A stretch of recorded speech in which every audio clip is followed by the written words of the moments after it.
This is part 2 of my Crash 4 Purple Relic video. If you haven't seen the previous parts, I suggest you watch those first.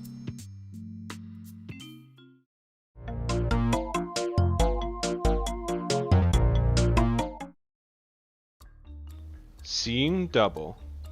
This is a Cortex timeline level, and in terms of the positives, the main course of this level revolves around this long 2D section, which tests your ability to make careful positioning and precise jumps, all the while making some sick ass boosts.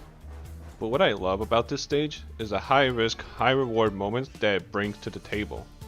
If you manage to save up 2 Aku Aku masks along the way, and manage to boost through this laser barrier in the tight window they disappear, you'll have just enough iframes to get 2 time boxes instead of 1.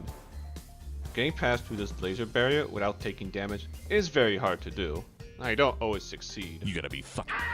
But man, is it satisfying once I do. This one moment for Seeing Double is enough of a reason to place it this high in my ranking. It's something that I've never seen done in any other level before. That sounds good and all, but sadly, the main issue with this level is that you'll still be dealing with Cortex janky controls, which there are plenty of. Such as the beginning, where trying to bounce on these TNTs can sometimes backfire and kill your run immediately. Come on, man, it's not funny anymore. Or trying to shoot enemies and boxes while bouncing on platforms, which is always awkward to do and not fun at all. And lastly, shooting these boxes that are inside tight corridors can sometimes lead to your shots hitting the walls, wasting precious time just trying to correct it. Long story short, Cortex level has a mixture of some real highs, like having a tightly crafted level design, but also has some mixture of lows, like Cortex awkward and janky controls. And while Crash's section is just as great as the original, I'd rather play the level that it came from than actually playing from Seeing Double. And trust me, I would. Later in this list.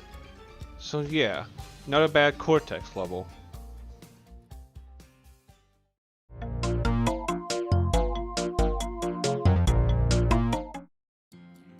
No dillo-dallying.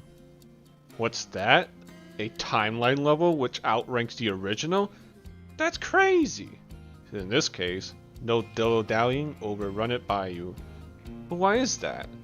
Well, remember in Run It By You, everything about this level was not pretty exciting, except for the jetboard section.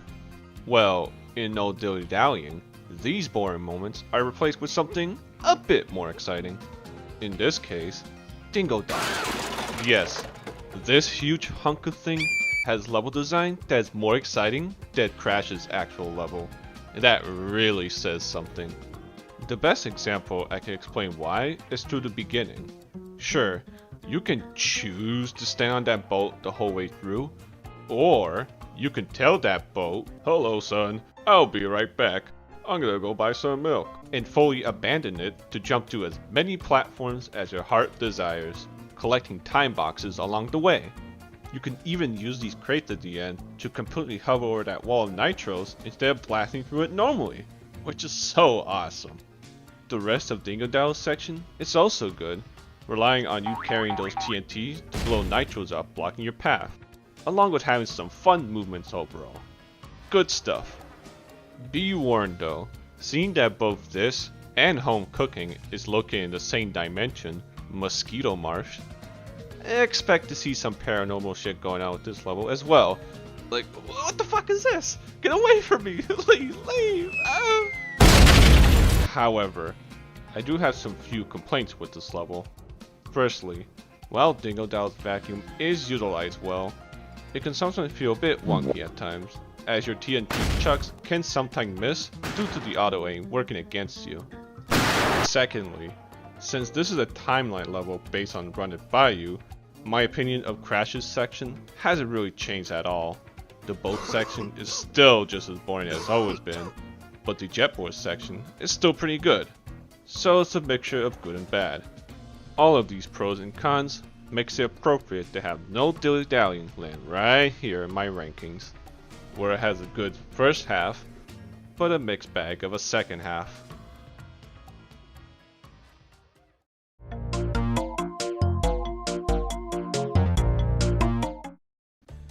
Jetboard Jetty. Oh boy, this level. I'll just go ahead and say that Jetboard Jetty has the worst beginning I have ever seen in this entire game. First off, this is one of the few levels that we have to wait before starting the timer. Why? Because of that damn flame box! I swear to God, sometimes the cycle will be in your favor and you can pick up Aku Aku immediately, but other times you'll have to wait for that flame to extinguish so you don't either waste your mask or fucking die. And while it's great that the mask will save you from that flame box, you would really need to consider saving it for the section I'll get to later. But in any case, even if you manage to get to that initial spawn, you still have to deal with other bullshit, like the ropes which are inconsistent as all hell, spike bars which have cycles that will ruin your day, and that part with the enemy near those TNTs. Well, say goodbye to that mask, as you're guaranteed to lose it to this bullshit. Also, there are ghosts lurking in this level as well, but it's not even Mosquito Marsh. Oh fuck! Man, it's such a shame to see how terrible the beginning is, because the rest of Jetboard Jetty is actually pretty good.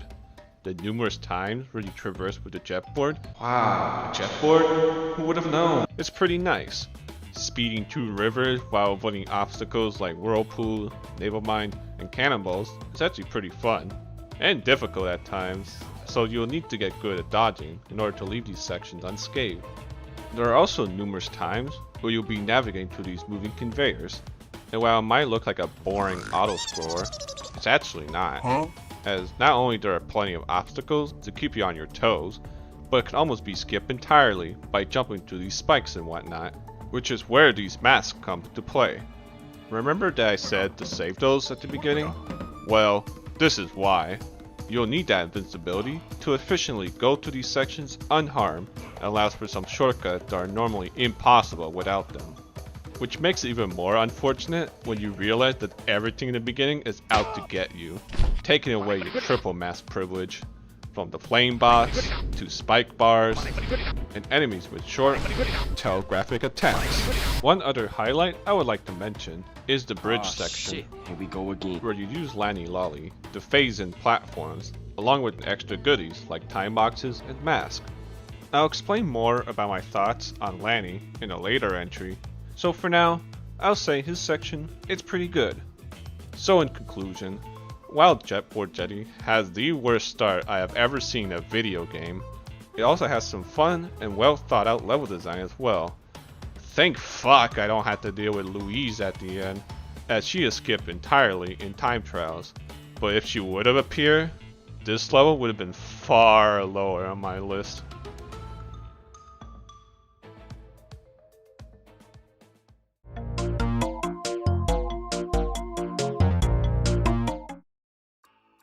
Shipping error.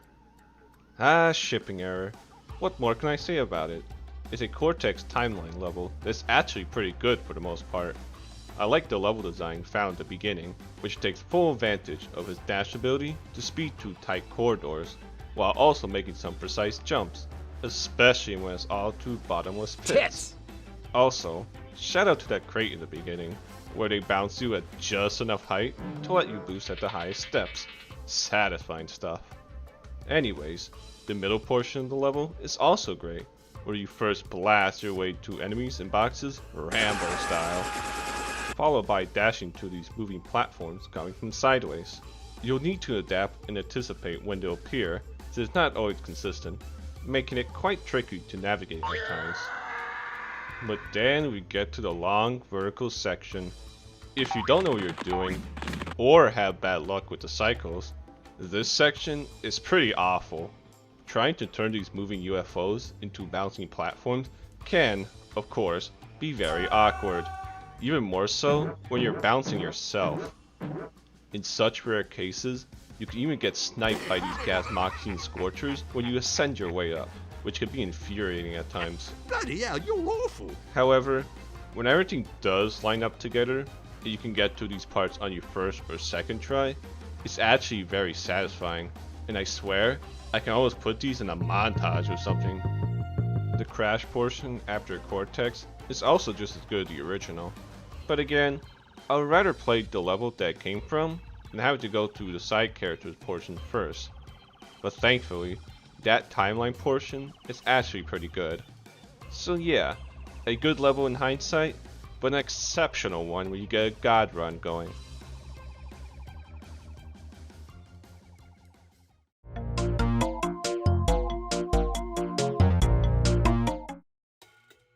Toxic Tunnel. So originally, I have this level placed far lower in the list, like rank 34. Yes, right where freaking Crate Escape is. But after coming back to this level, once I learned how it's meant to be played, it's not as bad as I thought it was, and I have a bit of appreciation for it. But before I discuss my character arc, let's talk about some of the generally good stuff that it offers. Toxic Tunnel is a crash focus level that is open to a lot of technical movements throughout. Whether it's triple spinning throughout moving carts and spinning cylinders, making fast movements through these gears, or doing some wall running, which some can be skipped over. It sounds easy enough, but this is Toxic Tunnels we're talking about. It's one of the few harder levels to obtain the Purple Relic due to the sheer difficulty of its level design and its ungenerous times. In fact, my fastest time I beaten for this level is only 1 second over the dev time, so you cannot fuck up in this level. But, I don't know, the combination of its hard difficulty, while also having great level design that allows for some crazy text, makes this pretty engaging in my opinion. My only gripes with Toxic Tunnels, right before we get to its biggest issue, involves hitting enemies to make them land on those TNTs. It's very inconsistent, as for whatever reason, they often spin away from them instead, leading to these time boxes being missed completely. What the fuck is this piece of shit? But let's talk about the biggest issue I have, and the major gimmick of the level, those damn spinning gears. These were the reasons why I used to hate Toxic Tunnels. From their weird design and their unorthodox movement, leads to many awkward moments to occur, and it's hard to figure out how to even navigate those damn things. And while their first appearance isn't so bad, as they're easy to spot their pattern, including this neat shortcut that I discovered toward the end, which saved a bit of time. It's the one throughout the lava section where I had issues with, as I couldn't figure out how to properly traverse to its weird patterns, especially when ascending vertically, leading to so much time being wasted. But when I decided that one day to observe how others navigate to these sections for their Purple Relics and try to apply it to my runs, it's not as bad as I thought it was. Soon enough, I was getting comfortable going to these spinning gears just fine. Now looking back, I'm starting to grow fond for this stage. It's not something to look forward coming back to, especially when going for a full completion run, but I can appreciate what it's out to be. A long, challenging level that puts your skills to the test.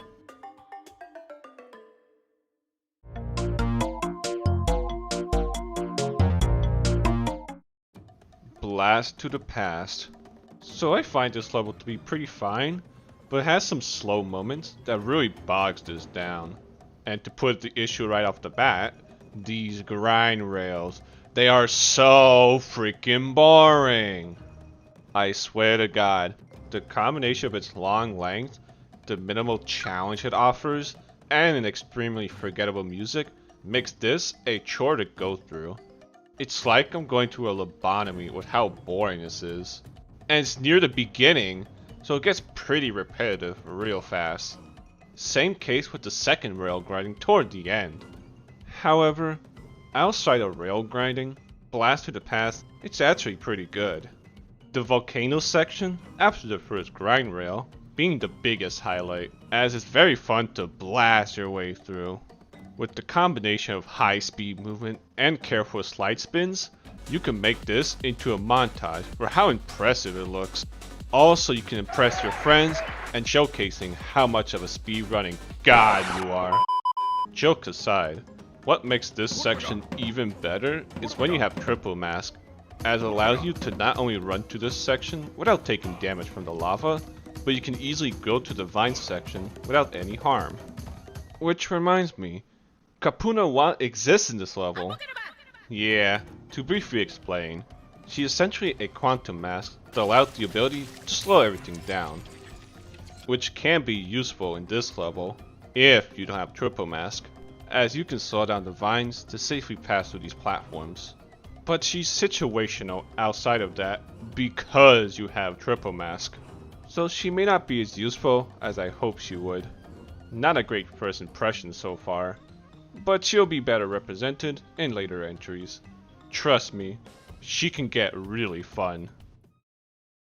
The only other thing I'll say is that, wow, as I was recording this, I've just found out that there's a time box hidden behind that plant, which actually gives me better time than I usually get. Those bastards! Other than that, yeah, Blast to the Past is generally alright, but it's bogged down by these boring grind rail sequences, which makes it a level that feels like it drags on, despite being technically short. At least compared to Booty Call, the on foot section are a lot more interesting, which is why Blast to the Past is pretty high in the ranking, despite both of them having similar flaws. Speaking of which,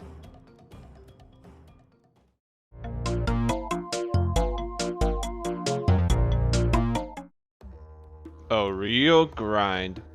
It's really weird to put this and Blast to the Past side by side, as they're pretty similar in some ways, both suffering from the same issue of having long grind rail sequences. At least this one is superior, not only because it has better level design, but the way it better utilizes a quantum mask, which in this case is Lanny Lolly. As I explained before in Jetboard Jetty, Lanny's main gimmick is phasing the environment in and out of existence.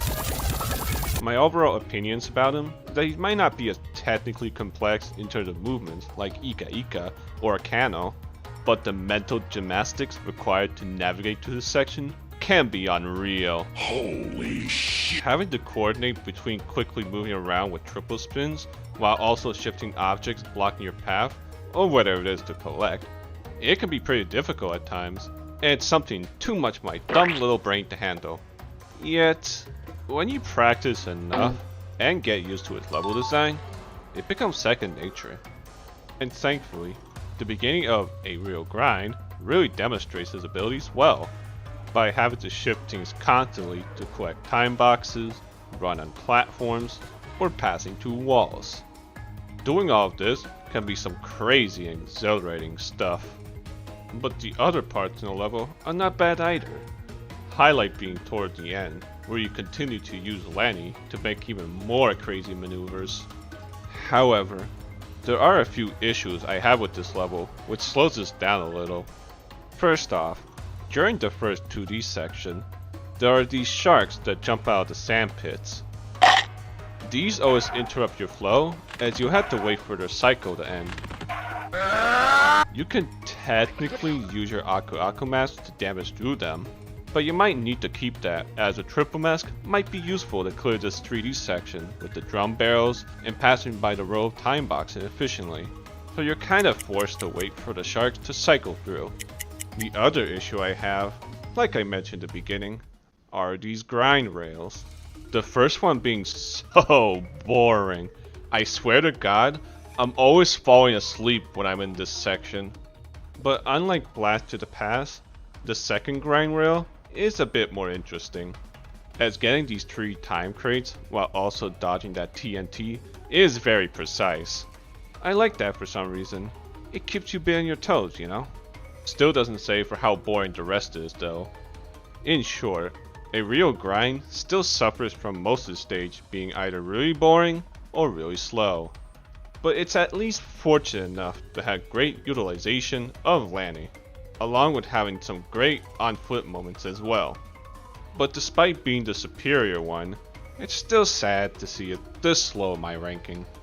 But it is what it is.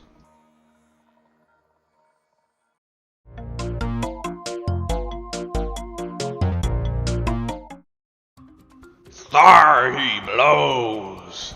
Sorry, I can't help myself. Wow, another surprising entry. A timeline level that beats out the original And it features Dingodile of all characters. Quite funny, isn't it? But what makes this the best Dingodile level in the game is that it essentially solves the issue that I usually had with his levels. See, what I didn't like about them is that they're often slow and really overstays their welcome, which ends up dragging the levels down, with Rock Block and Rush Tower being the more infamous examples. The only two levels that don't feel this way is Home Cooking, where it's pretty good, but its simple level design means it doesn't stand out as much compared to other stages. And No Dilly Dallying, which has a great Dingodile section, but a boring Crash section, which bogs us down overall. But in Thar He Blows, almost everything about this level is actually great. Not only does it have the shortest Dingodile section, which prevents it from overstaying its welcome, but are just jam-packed with things to do. You'll be making constant jumps from platforms, including some bit of corner cuts, bouncing onto TNTs or nitro boxes to make even higher jumps, and some interaction with the environment, like blowing up the gates using TNTs. All of this makes it so there's never a dull moment with Dingodile's section. The only gripe I have is that trying to use TNTs to blow up the gates can be a bit finicky. Well, that was idiotic. Off to myself, hot and left. Especially with the last one, as you can't simply grab a TNT and chuck it off screen. For one, there's an enemy near that gate. Idiots! We've all got swords! Even then, the gates can't be opened off screen like that. You gotta be fucked. So you'll need to damage boost yourself to open that gate up. Which also means that Aku Aku is required for this part, otherwise this trick won't work. Which reminds me, the one other benefit that makes Thar He Blows better than Booty Calls is that in Crash's section, you don't have to deal with fucking rail grinding. Yeah, all of that is skipped in this level. You're simply left with a generally good second half of Booty Call, with some minor differences, like those two crates that you can hop across without touching the platform, in addition to those moving platforms that have TNTs on them. Which, yeah, these really suck. Who the hell put that there? Also, why is the time trial ghost always ahead of me when I'm in the second half? Stupid ghost, you make me look bad. Oh wow, I'm surprised to see how well this level is ranked. But I think it deserves that pride. Not only does it include a great Dingodile section, but it also has a great Crash section that's mostly intact and skips the worst aspects of the original, making this the more enjoyable level to get that Purple Relic. A surprise, to be sure, but a welcome one. Oh man, I can already feel things are starting to get good with these levels, with this one being so close of being really good, but not quite there. However, I got a hunch that the next entry will be the official start of the Ascending Greatness.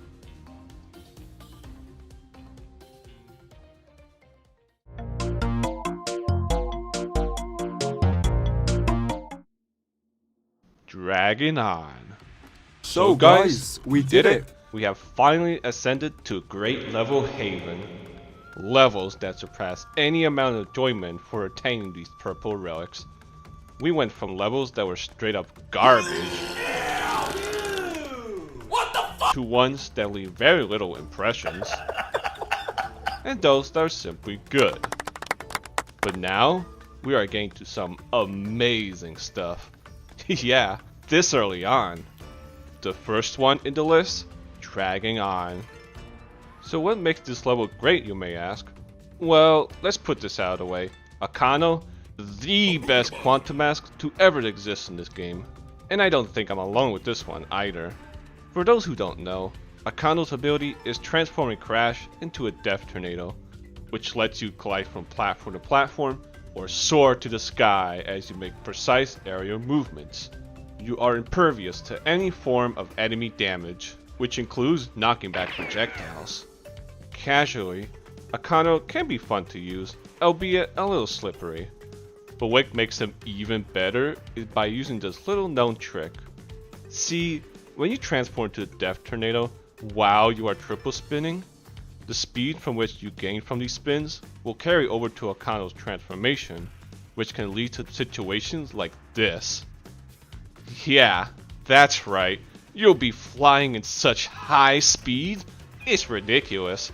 Holy shit, this is crazy. This trick is pretty hard to pull off, but once you master it, this form of movement alone not only makes getting purple relics way easier, as I don't think the devs intended to happen, but it also skyrockets the enjoyment factor, which makes any levels involving Akano rank pretty high in my rankings most of the time, with dragging on being no exception. Although, this might be Akano's weakest appearance, as while the triple Akano trick is demonstrated pretty well in some parts, like the one towards his purse appearance, the narrow platforms found later in the level can feel a bit too precise to use this trick, which limits on how much you can soar using him, making it not as fun to pull off compared to other levels. But even outside of this trick, the level features some vertical movements, which Akano was not built for. It can feel pretty awkward and even janky at times, as you can sometimes bump into invisible ceilings, interrupting your flow and potentially killing you. So something sticks there, it might be, is that it? Invisible ceiling? Is that how it ends? But I still enjoy using Akano despite these flaws. Same goes with the rest of the level. Like the beginning taking full advantage of you doing constant slide spins. I find this to be a great way to practice this type of movement. And while I take issues of narrow platforms involving Akano, going through them on foot, it's not that bad. You'll need to do plenty of precise platforming while avoiding dragons and gong ringers.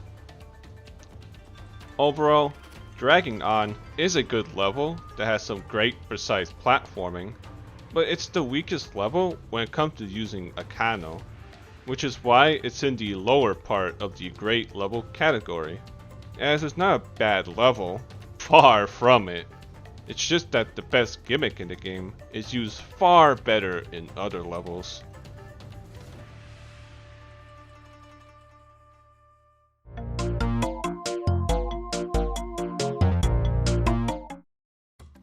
Potion commotion. So about levels getting good, this doesn't apply to just Crash or Coco level, but also the timeline levels too. And this one is no exception. I simply like how much goes on in Tana's section. You'll be doing plenty of hops through lily pads while dodging mimics, ghosts, and dragons. In every attempt, I always enjoy going to her section because I can feel that making small adjustments can shave off extra time to my runs, like being more precise with my jumps or doing sharper turns. However, the one issue I have to bring up is something that I've never seen happen before.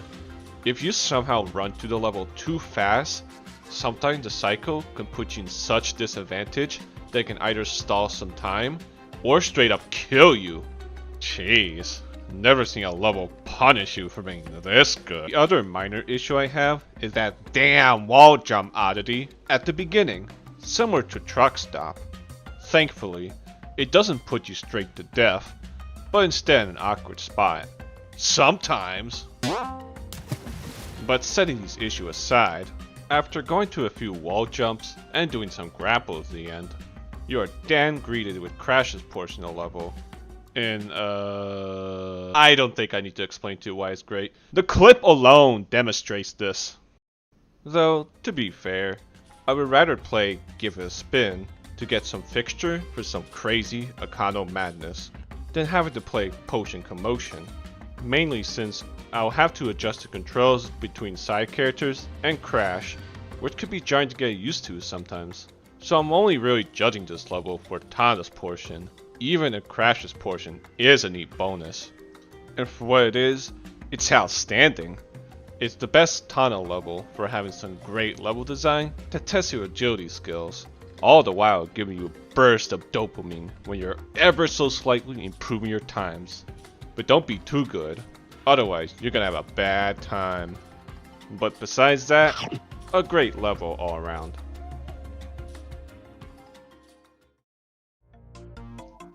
So this is the preview of what to expect with levels going forward.